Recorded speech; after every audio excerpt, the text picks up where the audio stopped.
hot that I felt on me was my blood. He knocked me out with drugs.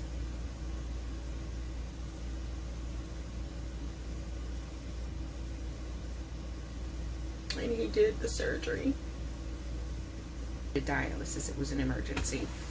And so my nephrologist, my kidney doctor, called in a surgeon, and the surgeon came to the hospital and had a nice conversation with me. We were smiling and laughing, and he said, so, well, you're my only patient right now. We'll get you in a few minutes.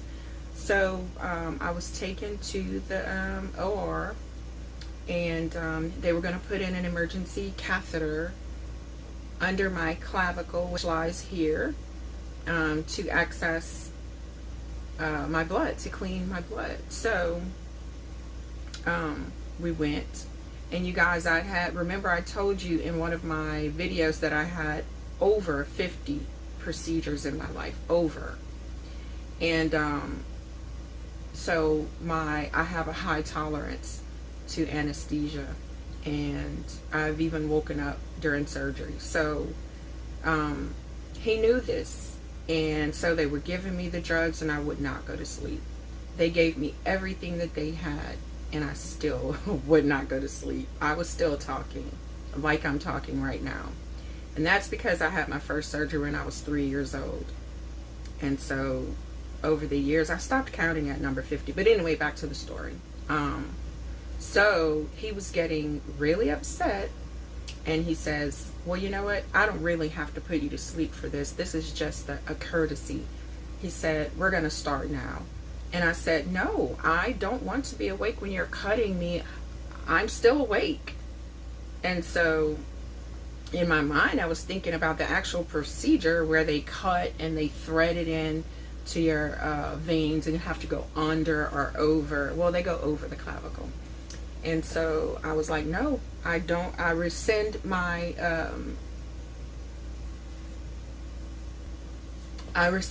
consent. I take back my consent. I do not give you permission to do surgery. I don't want the surgery. I'm going back to my room. And so there was a black nurse and two, I think the anesthesiologist was white. Yeah, because there were no other black people in the room. And color matters, and I'll tell you why. So the doctor says, give her some more. And I'm like, okay. In my mind, I'm thinking, they told me they gave me everything. So, but anyway, the doctor says, get her ready. And the nurse is saying she's rescinded her consent. She told him 3 times, the black nurse. She's rescinded her consent, doctor. She doesn't want the surgery. And he says, I don't remember, you guys, what he said, to be honest. All I know is that he got over me, and he said, just screaming at the nurse behind me, he said, she did this to me before. And he slammed my arms down, because I was up on my elbow trying to push myself up from the bed to really state, I don't want you to touch me. And so he says, she did this to me before. And he slams my arms down on the table, especially my left arm that I was up on my elbow. He slammed it down, and he's over me like this, screaming in my face, saying bad words. Spit was flying out of his mouth. And to be honest, you guys, I can barely remember what he was saying. I just remember he was saying bad words. And he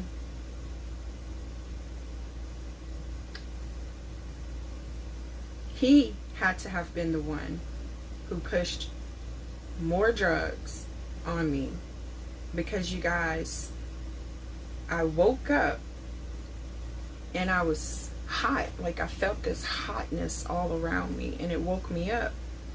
And I'm looking around, and then I go right back to sleep. But the hot that I felt on me was my blood.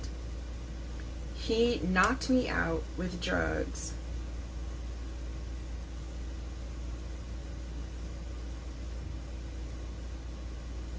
And he did the surgery.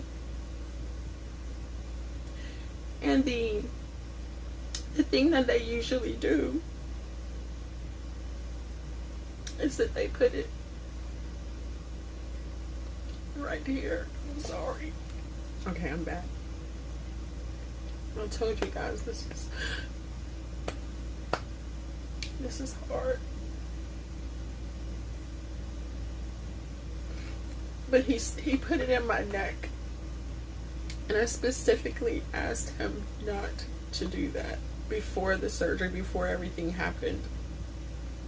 And so when I woke up again, I was being wheeled into the hospital room where my mother and my husband were waiting for me. And I immediately started to tell them what happened. And the nurse in there runs to get the charge nurse. And she says, well, you have to report this. And then another nurse comes in and she says, you have to report it to the police. Don't let it go. And so if he did that to me, then he's done it before. But the other thing that happened is that I realized I didn't even recognize him when I first saw him when he came into my room. Is that the year before, the doctor wanted me to start dialysis. But I know my body. I've been sick my entire life. I know my body. And I told him, I said, if we can get my blood count back up and some, fluids in me, my creatinine will go down. And you guys, in 24 hours doing that, I got blood and I got fluids. My creatinine went back down and I was able to stay off of dialysis another year. But he was talking about that he came to the hospital to do the surgery and I refused. And he was still angry about that. And he recognized me. And I didn't recognize him because it wasn't a problem for me, but it stuck with him. And so another thing, they kept me in the hospital. They kept telling me that they hadn't scheduled dialysis outside of the hospital and they just couldn't let me go without scheduling dialysis. And they were in and out of my room questioning me. They even had the police come in and talk to me, but talk to me not to press charges because that was my intent. He assaulted me and he drugged me. He kidnapped me. And I wanted to leave and he held me there by force, weight of drugs. He performed surgery on me without my consent. He did so many bad things, you guys. And it's just still, every time I talk about it, it hurts because it's like such a violation of my rights and my body. And he was never punished because I contacted a lawyer, a black lawyer that was recommended to me, and I'm mentioning his race for a purpose again. He took the case and he said, we're gonna go and press charges. That never happened, but I trusted him. And so from May to November, he played around. He never filed a damn thing in court. But they kept telling me, oh, we're working on it. It's a lot. And then I get a letter in November or December of that same year telling me that they were not going to handle my case because it was a lot to do again, and they were swamped with other cases. And so I guess I dropped the ball too because I felt defeated. And till this day, he has not paid for what he did to me. And then let me get to why I mentioned race. A black nurse and a black lawyer both failed me, a black woman. The nurse refused to tell the truth about what happened. I don't know, I don't remember what she said. I have all the paperwork, but she refused to tell the truth about what happened. And the lawyer, I feel, in my opinion, stabbed me in the back, dropped the ball, and so, but it hurts. It still does, because this man screamed in my face, spit on me, put his hands on me, and did surgery on me against my will. So now you guys know. And that's the story that I dread telling, because no matter how many times I pause this video, I'll still cry. Well, anyway, you guys, give me some advice. What do you guys think I should do with this? Should I try to bring this animal to justice?